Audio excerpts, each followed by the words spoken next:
E aí pessoal, tudo bem? Meu nome é Isaquiel, sou aluno do S4. Hoje eu vou conversar com vocês um pouco sobre os hemocomponentes e as suas indicações. Essa é uma das duas partes que a gente tem no S3 da medicina de transfusão. Então aqui a gente vai entender quais são os hemocomponentes, os principais hemoderivados e quando é indicado a gente fazer a transfusão aos pacientes. Mas a medicina de transfusão, na verdade, é algo muito complexo. Na maioria dos hospitais com infraestrutura melhor, inclusive há uma equipe dedicada a gerenciar essa questão das transfusões. Mas, primeiro que independente do local que você esteja, se você tem ou não essa disposição, a equipe à sua disposição, é importante você dominar esse assunto, porque você como médico é o responsável principal pelo seu paciente, certo? Então, para além da S1T2, esse conteúdo vai ser muito importante para a sua vida. E pensando especialmente na questão prática desse conteúdo, de novo, para além da prova teórica, é muito importante que você entenda a indicação de transfusão como algo que vai além de critérios objetivos. Claro que os critérios são estabelecidos baseados em evidência científica, mas você precisa sempre manter em mente que você está tratando um paciente. Então, às vezes, você tem um valor de referência de hemoglobina para transfundir ou não, mas você precisa também levar em consideração o quadro clínico daquele paciente, a gravidade. Então, a primeira coisa que eu quero deixar é que vocês tenham sempre esse cuidado de ter uma percepção para além do número que saiu no resultado do exame. Sempre prestem atenção no quadro clínico do paciente. Isso vai ser útil, inclusive, para as questões da prova, que, em sua maioria, as questões dessa aula são casos clínicos que perguntam, basicamente, se há indicação de transfundir, qual hemocomponente você vai transfundir, qual a quantidade de bolsas que você vai transfundir e algo nesse sentido. E aí, pensando em transfusão, as transfusões, de um modo geral, sempre podem oferecer um certo grau de risco. Então, é importante que a gente tente evitar, na medida do possível, transfusões sem necessidade. E nesse sentido, existe o PBM, que em tradução direta é algo como gerenciamento sanguíneo do paciente. Basicamente, é um conjunto de estratégias para que a gente evite transfusões sem necessidade. Então, em um paciente que tem, por exemplo, uma anemia, nem sempre a gente vai precisar transfundir direto aquele paciente. A gente precisa buscar, sempre que possível, identificar e tratar precocemente, no caso pensando em hemácias, as anemias pré-operatórias. Então, às vezes um paciente tem uma anemia ferropriva ou algo nesse sentido que responde bem ao tratamento da anemia ferropriva. Eu não preciso transfundir, colocar aquele paciente como exposto a um risco transfusional, sendo que eu poderia simplesmente ter tratado a anemia dele. Então, uma das estratégias é otimizar a eritropoiese desse paciente, reduzir a perda sanguínea, porque melhor do que eu precisar transfundir sangue para esse paciente é eu evitar que ele precise da transfusão em primeiro momento, né? Então, se eu vou fazer uma cirurgia, utilizar uma técnica cirúrgica adequada que evite a perda excessiva de sangue. Existe um fármaco também que a gente vai ver ele algumas vezes nessa aula, que é o ácido tranexâmico. Não vou entrar muito em detalhes da farmacologia, mas ele é muito útil nessa parte de reduzir a perda sanguínea. E a depender da operação, existem certas técnicas cirúrgicas que permitem até a reutilização do próprio sangue do paciente ali que seria perdido durante a fase intraoperatória, né? Mas de um modo geral, estratégias que busquem reduzir a perda sanguínea, estratégias que busquem otimizar a eritropoiese desse paciente e melhorar a intolerância à anemia. Então, considerar e manejar os fatores de risco do paciente. Um paciente que tem comorbidades, ele pode estar sujeito a complicações de anemia que poderiam ser evitadas se eu tivesse, em primeiro lugar, tratado aquela condição de base. Então, é o que eu disse para vocês, você olhar para o paciente como um todo, para além daquele mero número de resultado do exame. Na medida do possível, sempre busquem estratégias que possam possibilitar é complicado, né? Mas que possibilitem que você não transfunda se realmente não houver necessidade. Claro que vai ter paciente que você vai ter que transfundir, mas a depender do paciente você consegue evitar a exposição a um risco desnecessário. Então, passando para o conteúdo propriamente dito, aqui a gente tem um esqueminha do Sanarmed, se não me engano, que ele destrincha a separação do sangue nos seus hemocomponentes e hemoderivados a partir do sangue total. Você foi lá no Hemoce, numa ação coletiva que a JEC fez, por exemplo, de doação de sangue, eles coletam a sua bolsa de sangue, mas logo na sequência esse conteúdo ele é separado nos hemocomponentes, que são as partes que compõem o seu sangue.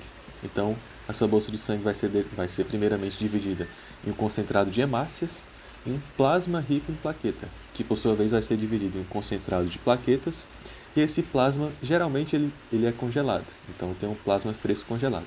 Então, do sangue total, eu teria o concentrado de hemácias, teria, depois desse processo, né, o concentrado de plaquetas, teria o plasma fresco congelado, ou se eu for usar esse plasma mais rápido, eu poderia até fazer o plasma de 24 horas, que é um plasma não congelado, né? Mais na frente a gente vai ver uma outra situação em que esse plasma ele também tem a validade de apenas 24 horas, ao contrário do plasma fresco congelado que tem a validade bem maior. E do plasma fresco congelado, aliás, o plasma fresco congelado, ele é rico em substâncias, incluindo fatores da coagulação, proteínas e essas coisas. Então, do plasma fresco, quando eu descongelo, por exemplo, eu consigo obter o crioprecipitado, que é um outro hemocomponente. E para além disso, a nível industrial, eu consigo pegar proteínas ou fatores de coagulação que estão presentes no plasma fresco congelado e tornar eles numa concentração maior, né? De novo, isso a nível industrial. Então, existe hoje em dia a indústria, no caso do Brasil, a indústria estatal, que faz concentrado, por exemplo, de fatores de coagulação. Então, às vezes, o paciente tem alguma hemofilia ou algo nesse sentido, e ao invés de eu precisar transfundir o plasma fresco congelado completo, com todas as proteínas, com todos os fatores de coagulação, incluindo os que ele não precisa, eu poderia usar um concentrado de fator de coagulação. Mas aí esse concentrado, na verdade, seria um hemoderivado, não um hemocomponente. Os hemocomponentes são produtos diretos do processamento físico do sangue, então concentrado de hemácias, plaquetas, plasma fresco congelado, essas coisas, enquanto que os hemoderivados são produtos que passam por um processamento maior, processamento físico-químico, processamento biológico, de maior complexidade, geralmente feitos em escala industrial. Então, existem concentrados de fatores de coagulação, concentrados de fator de von Willebrand, concentrados de imunoglobulina, dentre vários outros componentes do plasma fresco congelado.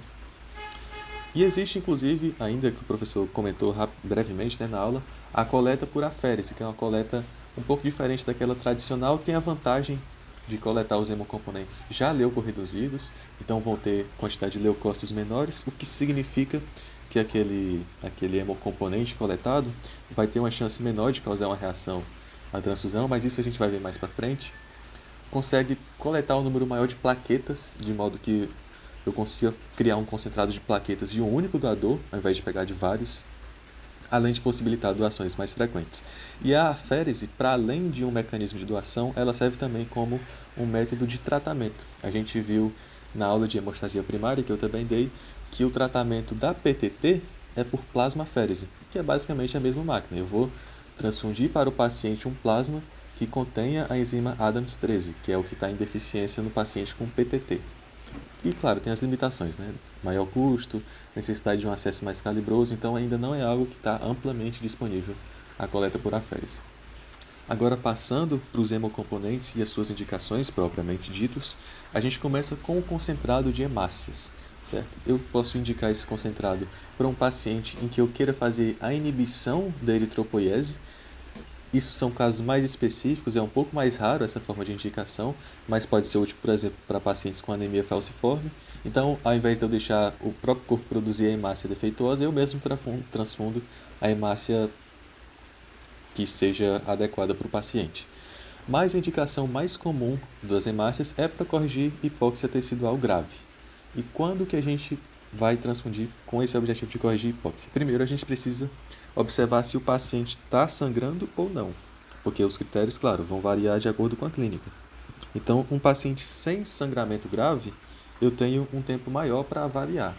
E essa avaliação inclui, primeiro, também, claro, né, os níveis de hemoglobina. Vou fazer um hemograma desse paciente para ver se é uma anemia muito grave ou se é, por exemplo, uma anemia facilmente reversível. Às vezes o paciente tem alguns sinais de hipóxia, mas ainda sinais não graves o suficiente para tornar necessária a transfusão de hemácias. Então, às vezes a anemia desse paciente, principalmente em caso de anemia ferropriva ou anemias carenciais em gerais, né, deficiência de ferro e de vitaminas, elas costumam ser mais facilmente reversíveis. Então, só de eu repor aquela substância da qual o paciente tem deficiência, esse quadro costuma se reverter. sem ser necessário expor o paciente ao risco de transfusão desnecessária. Mas se a anemia não for tratável por outro meio, eu avalio o sintoma e, se for necessário, eu transfundo. Tem uma observação importante de que anemias hemolíticas autoimunes eu preciso evitar ao máximo fazer transfusão. Porque, primeiro, vamos entender, são anemias que quebram as hemácias por um problema autoimune. Então, se eu transfundo hemácia para esse paciente, acabei passando sem querer, se eu transfundo hemácia para esse paciente, essas hemácias vão ser destruídas. Então, na verdade, eu vou estar agravando o quadro daquele paciente. Então, eu só vou transfundir hemácias para o paciente com anemias hemolíticas autoimunes em casos extremos. Né? Tá em vida ou morte. Se eu transfundir, talvez ele morra, mas se eu não transfundir, ele com certeza vai morrer. Aí eu vou ter que transfundir, não tenho escolha. E aí, como você é o médico responsável pelo paciente, você vai ter que também assinar o termo de responsabilidade dizendo, estou transfundindo mesmo tendo contraindicação. E aí, claro, isso tudo precisa ser registrado no prontuário. Você precisa justificar que o paciente estava sob risco iminente de vida e tal, e que a única opção era essa, ou algo nesse sentido, né?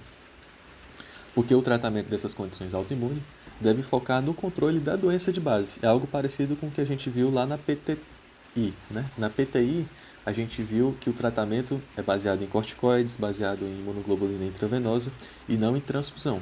A PTI é um exemplo de caso que eu não devo transfundir plaqueta inadvertidamente.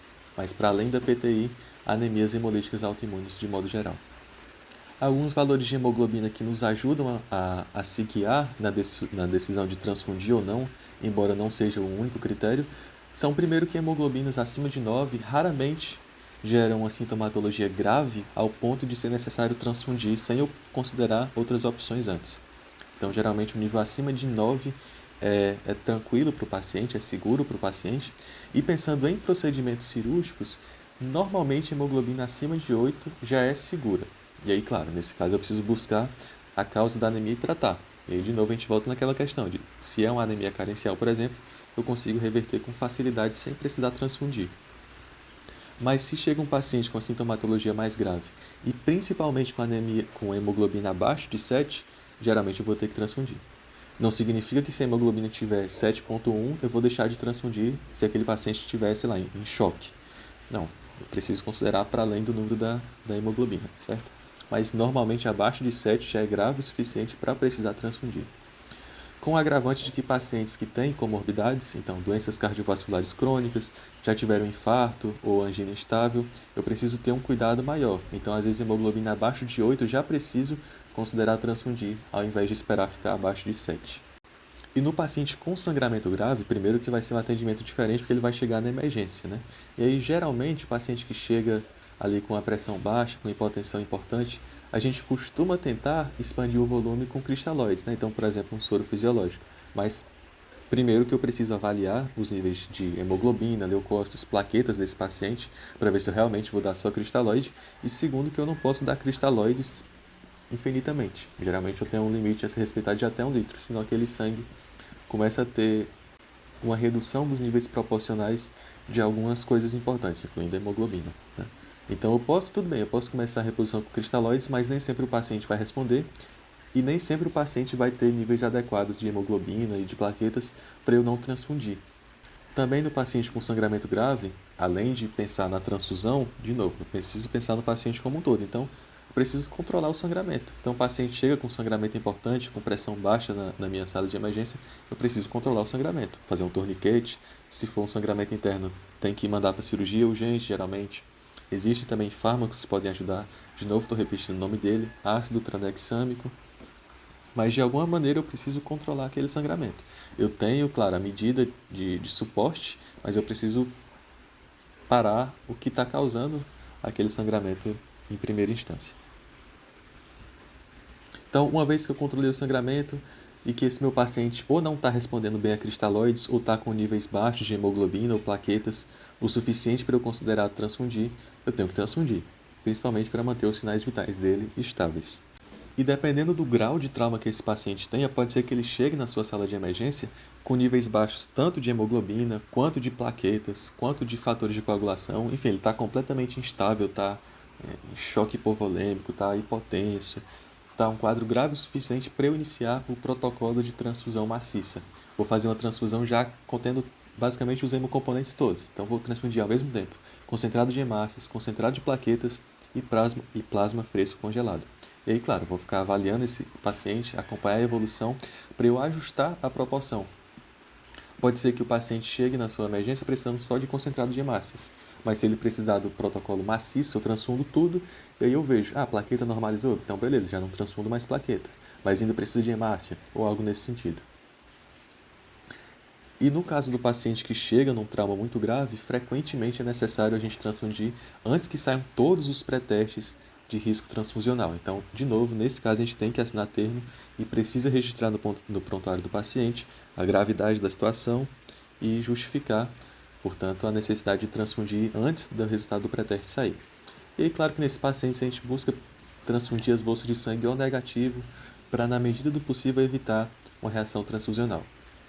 E aí, pensando nessa questão de O negativo, eu deixei aqui para vocês a tabelinha, de novo, dos tipos sanguíneos compatíveis, que quem pode dar para quem pode receber de quem, embora eu acho que isso já seja do conhecimento de vocês também.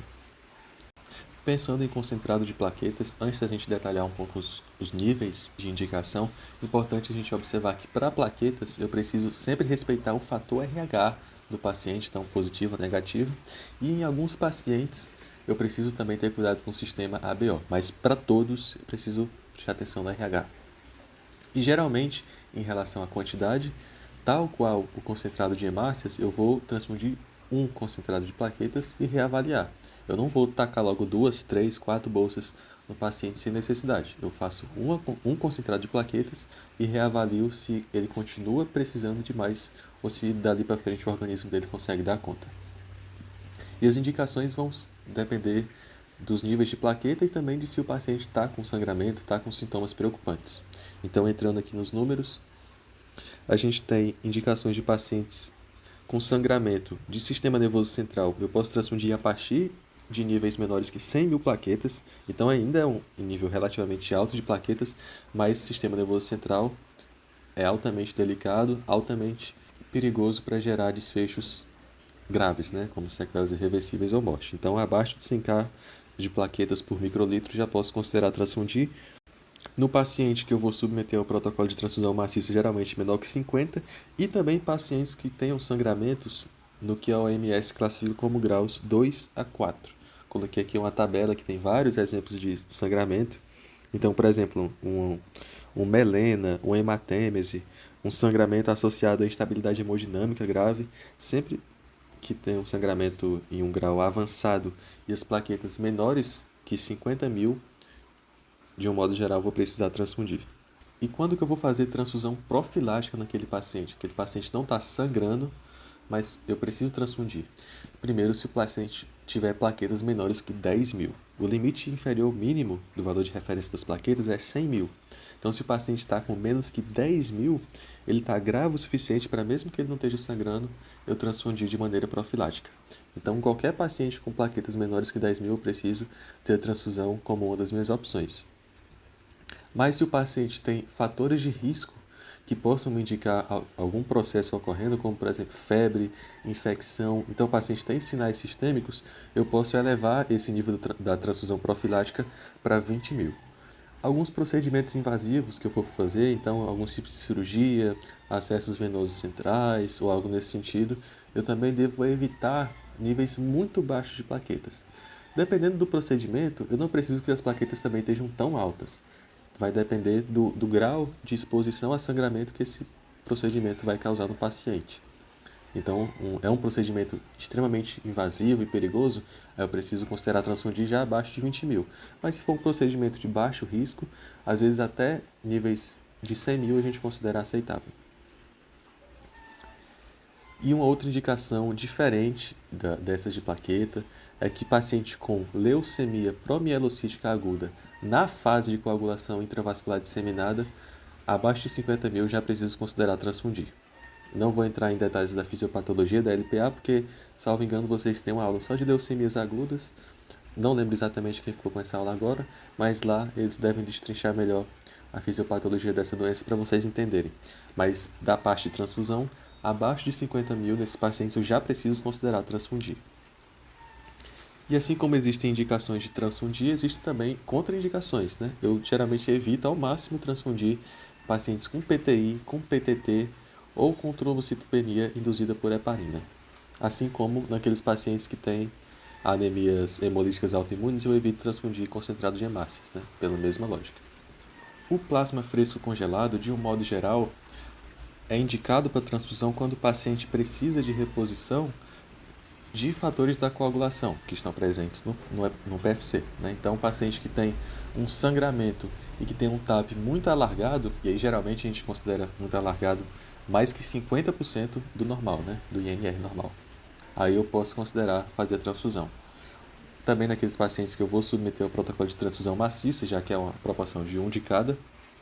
Pacientes que têm PTT, de novo, repito que o tratamento da PTT é por plasmaférese. PTT a gente viu na aula de hemostasia primária que ocorre por uma deficiência do enzima chamada ADAMS13, que é uma enzima presente no plasma sanguíneo. Então, eu faço a transfusão de plasma para esses pacientes por plasmaférese, para que eles recebam a quantidade adequada dessa enzima e não tenham os desfechos negativos que a fisiopatologia da PTT causa.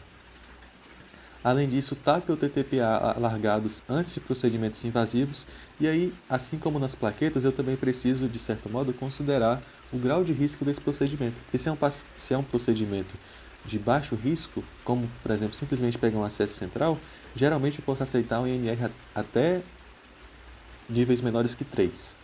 Né? Então, até 2 e alguma coisa eu ainda consigo aceitar. Mas, claro, se for um procedimento de maior risco, eu preciso abaixar esse TAP ou TTPA para o mais perto do normal possível. E uma outra indicação um pouco mais específica da transfusão do plasma fresco congelado é quando eu quero reverter o efeito da varfarina, mas eu não tenho disponível o complexo protrombínico. O complexo protrombínico, está digitado errado aqui, é a primeira escolha para reverter de maneira urgente os efeitos da varfarina. Sei que essa informação é meio específica, né? Mas diante da impossibilidade de eu administrar o complexo protrombínico para o paciente, o PFC é uma das opções que eu posso dispor. E existem algumas situações em que é melhor não usar o plasma fresco congelado, que é quando o paciente tem deficiência de fatores específicos, como as hemofilias, que aí faz muito mais sentido eu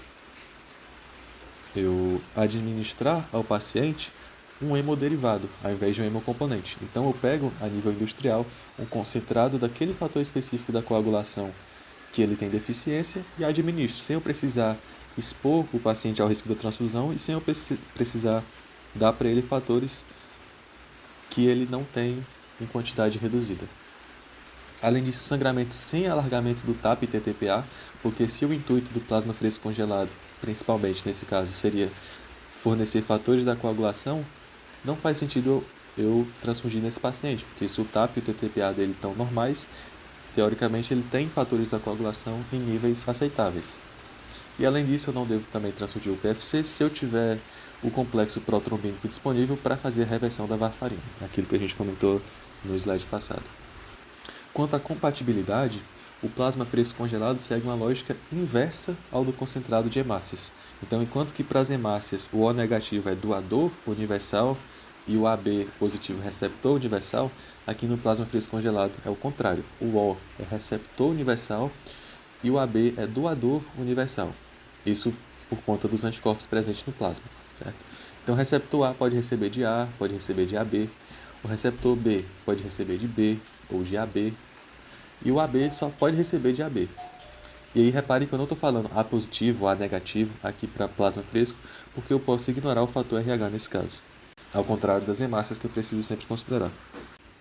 E finalizando os hemocomponentes para transfusão, a gente tem o crioprecipitado. Trouxe até de volta essa figura para a gente lembrar de que do plasma fresco congelado, que é rico em proteínas, em fatores de coagulação, a gente consegue extrair o crioprecipitado. Então ele é uma fração do plasma fresco congelado, uma fração rica especificamente em fator 13 e em fibrinogênio. Então a gente vai ter indicação de transfundir o crioprecipitado quando o paciente tiver níveis de deficiência de fibrinogênio, geralmente acompanhados de alguma sintomatologia que justifique a necessidade da reposição. Em relação à dosagem, a gente costuma usar a proporção de 1 unidade de crioprecipitado a cada 7 kg de peso do paciente. Então, eu vou ter que transfundir várias unidades, geralmente, né? Então, um paciente de 70 quilos, por exemplo, vai receber 10 unidades de crioprecipitado, até porque o volume de cada crioprecipitado é bem menor do que o dos outros hemocomponentes, já que ele é apenas uma fração do plasma fresco congelado. Quanto às indicações, pacientes que têm sangramentos e, primeiro, têm deficiência congênita de fator 13, eu vou precisar repor crioprecipitado, porque ele precisa do fator 13 especificamente. Paciente que tem sangramento e níveis de fibrinogênio menores que 100 mg por decilitro, também. Pacientes com hemorragia pós-parto, com níveis de fibrinogênio menores que 200, eu também preciso transfundir. Então, sangramento normal, eu só preciso geralmente transfundir menor que 100, mas no contexto de pós-parto, menor que 200, geralmente já é indicação de transfusão de crioprecipitado. E, de novo, a leucemia promielocítica aguda gera uma indicação específica de transfusão, também por crioprecipitado. Pacientes com LPA e com nível de fibrinogênio menores que 150, geralmente eu já preciso transfundir. Então, meio que até segue uma sequência lógica aqui, né? Então, só sangramento menor que 100, LPA 150, hemorragia pós-parto menor que 200, além da deficiência congênita do fator 13. E uma coisa que eu venho falando desde o início é que a gente busca evitar expor o paciente a transfusões não necessárias, porque toda transfusão, de certo modo, carrega um risco transfusional, que vocês vão ver em mais detalhes, inclusive, na segunda parte dessa aula, que vai ser dada pela Bia da Laem. Sempre que eu transfundo, o paciente vai estar exposto a reações alérgicas ou algo nesse sentido. Então, na medida do possível, eu tento evitar essa exposição inadvertida. Isso ocorre tanto no momento da indicação da transfusão, de eu evitar indicar sem necessidade, quanto da maneira que eu vou administrar esse hemocomponente para o paciente. Então, existem modificações que possibilitam a redução dos riscos transfusionais relacionados principalmente ao concentrado de hemácias e concentrado de plaquetas.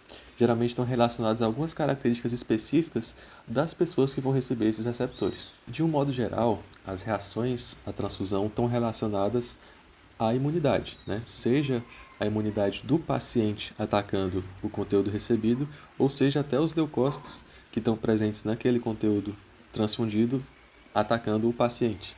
Então, a primeira maneira da gente modificar o hemocomponente para reduzir riscos é fazer a leucorredução. Eu diminuir a quantidade de leucócitos que está presente naquele hemocomponente. Assim eu consigo diminuir a chance de dar alguma coisa errada do ponto de vista imunológico. E desse modo eu reduzo riscos de reação febril não hemolítica, risco de transmissão de CMV, porque o citomegalovírus fica, entre aspas, alojado dentro dos leucócitos, e eu evito também a aloimunização contra antígenos leucocitários, que poderia gerar problemas para possíveis transfusões futuras que fossem necessárias. E aí eu vou sempre precisar fazer leucorredução para pacientes imunossuprimidos, pacientes neonatos e pacientes submetidos a transfusões frequentes, pelo motivo que eu acabei de explicar, né, da aloimunização. Mas aqui no Ceará, os hemocomponentes fornecidos pelo Hemorce sofrem leucorredução universal, então todos são leucorreduzidos para evitar esse risco para todos os pacientes que receberem a transfusão. Uma outra maneira de eu reduzir os riscos da transfusão daquele hemocomponente é eu fazer a lavagem.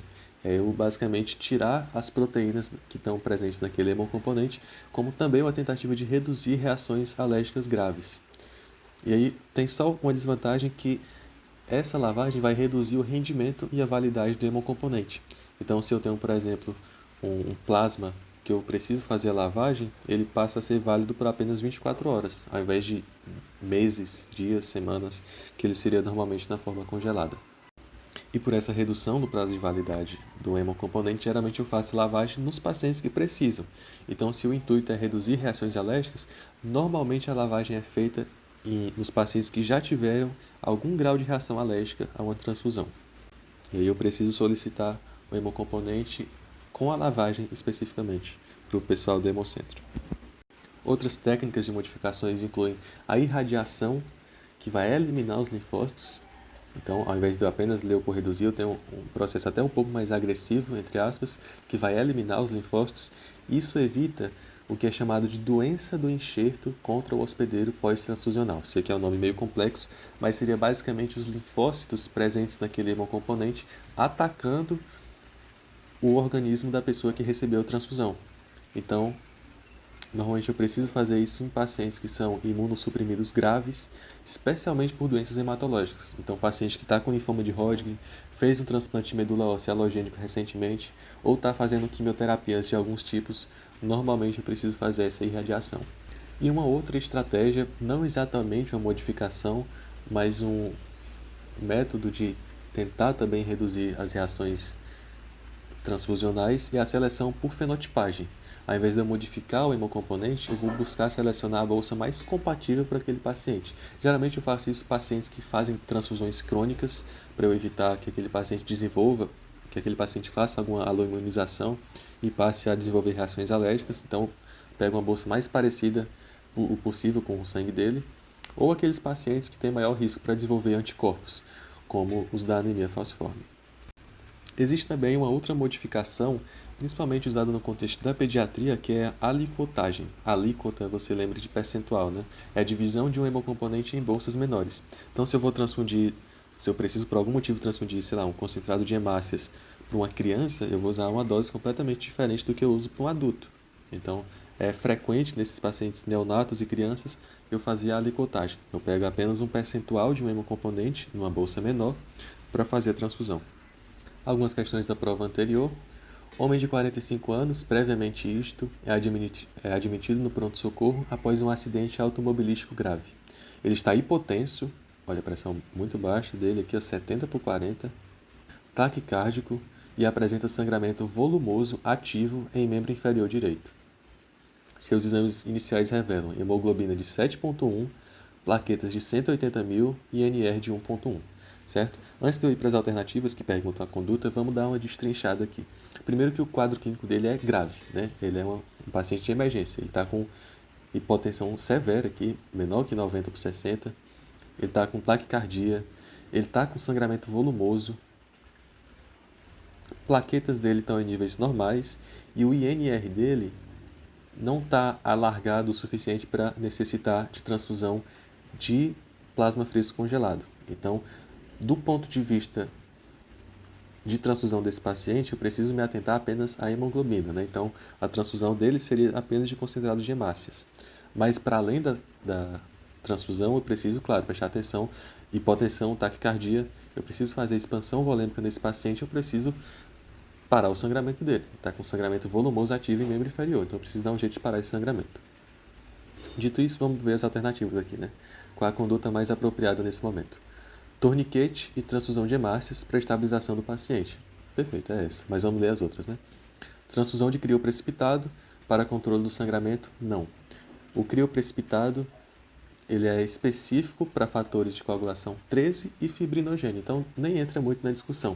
Talvez aqui o que a pessoa poderia se confundir seria o plasma fresco congelado, que também inclui fatores de coagulação, mas geralmente eu indico em sangramentos com INR maior que 1,5. Que é um INR alargado o suficiente para me sugerir deficiência de fatores de coagulação.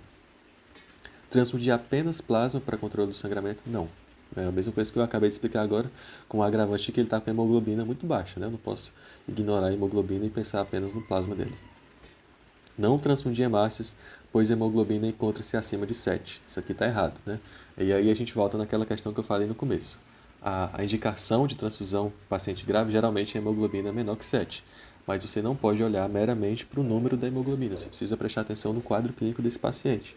O paciente está com hipotensão severa, está com taquicardia, esse paciente está em choque. Então, preciso fazer expansão volêmica e preciso transfundir hemácia, senão ele vai morrer. E a alternativa é transfundir apenas plaquetas para o controle do sangramento ativo. Não, ele nem tem plaquetopenia, nem faz sentido eu transfundir plaqueta para ele. Então, gabarito letra A. Outra questão, uma mulher de 32 anos, em tratamento quimioterápico para leucemia mieloide aguda, apresenta contagem de plaquetas de 11.000. Caramba. Hoje evoluiu com neutropenia febril, 38 graus Celsius, sendo iniciado antibiótico terapia. Ela não refere sangramentos ativos. Então é uma paciente que tem uma plaquetopenia de 11.000, não está sangrando, mas ela tem febre, ou seja, ela tem um fator de risco para alguma causa sistêmica. Nesse caso, eu desconsidero o valor de menor que 10.000 e considero menor que 20.000 para fazer a transfusão. Então vamos ver as opções de conduta. Transfundir um concentrado de plaquetas somente se a paciente evoluir com recorrência do pico febril? Não, ela teve febre recentemente. Ela tem sinais de algum tipo de infecção sistêmica. Então, preciso agir de uma maneira profilática para evitar agravamento dessa paciente, já que ela está com a plaquetopenia de 11.000. Transfundir 2 concentrados de plaquetas, na verdade, geralmente 2 não são necessários, né? As plaquetas, assim como as hemácias, a gente transfunde uma unidade e observa a resposta do paciente. E, se necessário, eu transfundo outra. É basicamente o que diz a cerca. Transfundir um concentrado de plaquetas. Esse concentrado de plaquetas irradiado, vamos lembrar que ela tem leucemia, né? E leucorreduzido para diminuir risco de reação alérgica. Não transfundir plaquetas, porque a paciente não está sangrando, não é bem por aí, né? Porque ela está com fatores de risco, está com febre recentemente, tem leucemia, então não é tão simples assim, não vou transfundir. E a alternativa é transfundir 3 concentrados de plaqueta, é a mesma lógica da B, né? Se eu não posso transfundir nem 2 de uma vez, imagine 3. Então o gabarito dessa questão, letra C. E uma questão de residência, para enriquecer um pouco a aula, é uma questão da AC do Paraná de 2017. Quanto à indicação de transfusões de hemoderivados ou hemocomponentes, é incorreto afirmar que a anemia por perda sanguínea crônica, que responde bem ao ferro, e a anemia por insuficiência renal crônica, que responde à eritropoetina, constituem situações especiais nas quais se deve evitar a transfusão sanguínea. Correto. Então não é esse o item, né? Pede o incorreto. O item B fala: em casos de anemia hemolítica autoimune, em geral não se encontra concentrado de hemácias compatível. Todo o sangue transfundido será hemolizado. Sim, é a contraindicação à transfusão. A anemia hemolítica autoimune é o próprio sistema imunológico da pessoa que destrói as hemácias. Então é contraindicação quase que absoluta. Só vou fazer transfusão de concentrado de hemácias se essa for minha última escolha para tentar salvar o paciente. Item C. Concentrado de hemácias filtradas pode ser indicado após o segundo episódio de reação transfusional febril, não hemolítica, ok, para diminuir a possibilidade de aloimunização a antígenos leucocitários e do sistema HLA e na profilaxia de contaminação por citomegalovírus em imunossuprimidos e pessoas que não têm citomegalovírus. É correto também. É aquela questão. A filtração tem o objetivo de diminuir o risco de reação não febril, tem o objetivo de diminuir o risco de contaminação por CMV. Geralmente vou transfundir imunossuprimidos ou pessoas que já tiveram reações transfusionais prévias. Então, item C é correto, não é a nossa resposta. Item D. O concentrado de hemácias irradiadas é indicado para reduzir o risco de doença do enxerto contra o hospedeiro em caso de pós-transplante medula óssea autólogo ou halogênico. Perfeito. Como a gente já eliminou os outros itens, a gente já sabe que a resposta vai ser E, né? Mas essa é até um pouco perigosa. O plasma fresco não deve ser indicado em caso de sangramento intenso pelo uso de anticoagulante oral. Ele cita o exemplo dos dicumarínicos, né? Para quem não sabe, a varfarina é um dicumarínico. E de fato, o plasma fresco não é a primeira escolha, mas não significa que ele não é indicado. Ele é a segunda escolha para a reversão do dicumarínico. Primeiro eu tento ver a disponibilidade do complexo protromínico, mas se eu não tiver disponível, eu posso fazer o plasma fresco congelado. De hemocomponentes e suas indicações. Esses eram os pontos mais importantes e as questões mais relevantes para vocês revisarem para a prova. Geralmente as questões são nesse sentido, mostram um caso clínico e pedem a conduta. Claro, pode ser que ele resolva fazer uma questão um pouco diferente e pergunte algo mais objetivo, da indicação de transfusão, mas de um modo geral, as questões que ele faz para essa aula são mais voltadas a casos clínicos. Então, deem uma estudada, tentem sempre prestar atenção no quadro clínico do paciente como um todo, para além apenas do número da hemoglobina ou do número de plaquetas. E vejam também a segunda parte dessa aula que vai ser dada pelo pessoal da LAEM, certo? Então, bons estudos e boa prova para vocês.